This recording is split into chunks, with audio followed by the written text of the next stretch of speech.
in the episode Return of the Golden Child, Roy and Moss go into a website to find out when they're going to die, and just for 5 seconds it flashes up on Moss's screen, howlonghaveyougot.com. It's Thursday! Thursday's the third! Although, not till late afternoon, so that gives you most of the day.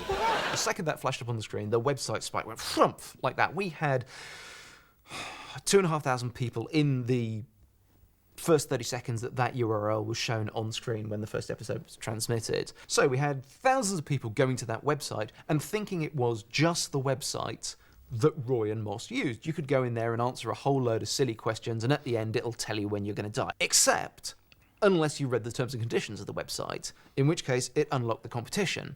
And the terms and conditions of the website said, if you want to enter the competition, you can win a Lamborghini laptop like Moss used in the show. And that then unlocked a final set of questions for which there appeared to be no apparent answers anywhere on the internet. They were all on either in the DVD or actually hidden in the show itself. I'd like to tempt you to take part in an experiment which we'll be carrying out over the next few weeks. On one particular episode, when you turn on the Geek subtitles, first of all you get a clip from this 1980s TV programme all about computers, showing you how to build a thing to suction cup onto the screen. Now, we're all used to sending software by making little electrons run up and down a wire, but in our experiment it's the turn of the photons. You can then download programs from your television set in 1984. Had a little light-sensitive diode that you build, and so the suction cup would stick it on the TV. Absolutely. And there's an encoded video signal in that, which you can then translate as a computer program. We did that on, I think it was the last episode, and actually burned it into the video there. You there! Oh! Blind wizard man! I have come from a faraway place to seek a great sorcerer. Having decoded the thing in the bottom right-hand corner, that then just gave you an image pointing up into the top right-hand corner of the screen that said, look up there. And if you viewed it on a PC or a Mac, as opposed to a telly, you would see the little strip of really fast data going da-da-da-da-da-da-da.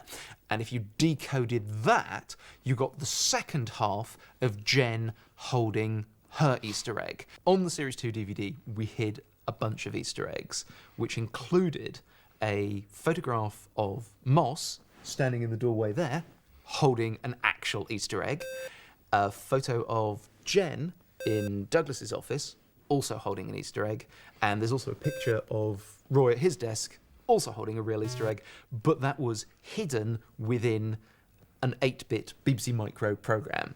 Then there's a full-on text adventure set in the set of the IT Crowd, which Tim wrote. In the days before, wonderful computer graphics, people used to play text adventures, and there's a number of systems for playing text adventures, and you just give a little data file, and you've got like a big engine that knows how to play text adventures, and you give it the specific data file to say, you're in this room, what happens when you do this. So I thought we could do like a small text adventure based on the set here, and have the player just kind of trying to get from room to room, trying to interact with Roy and Moss. Trying to get out of the lift. Trying to get out of the lift, yeah. By solving the game, you got one of the answers to the... it was one of your questions on the website, wasn't it? Absolutely, the competition thing. So, as well as having to decode all this, you also had to play Tim's mind-bogglingly difficult text adventure, find the thing in the cupboard, and that was the question, which was what was hidden in the cupboard. And, I mean, you can just say we had a little bit more time for Series 2 than we did for Series 1. And it's one of these things when you let geeks loose on anything, it just spirals, not out of control. Never give them too much time. No, ever. Exactly.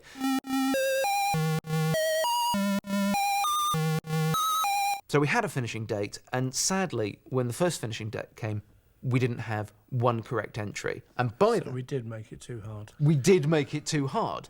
And this was the thing that was driving me around the twist, because there was this guy in Germany who'd basically cracked almost the whole thing and posted it on his blog and then said at the bottom, except of course because I'm in Germany, I'm not eligible to enter the competition. And I go, it's right there. You can actually Google the answers. So there were these two websites set up by teams of people going, I found all this stuff in here. What does it mean? Going, Google it. It's all here in Germany for you. And oh, God, we didn't want to give it away. We wanted the fact that it was all out there. And Graham kept dropping clues on his blog, and people were still missing all these clues. And eventually the competition entry date, closing date, came and went. There were nobody had answered the thing at all. So Graham came clean and put it on his blog and said, right, we hid a competition in the DVD. I chimed in and said, absolutely everything you need to answer the questions. If you're looking at Graham's blog entry here, all the answers are here. And we extended it by 2 months. And right up to the last line, answers started coming in. Obviously, people had clocked the answers on the German website because the same set of answers were coming in. There was one. The BBC Micro programme had a function at the end. If you ran that function and put in one of the questions, it gave you the answer. But every time you went to the website, you got a different question.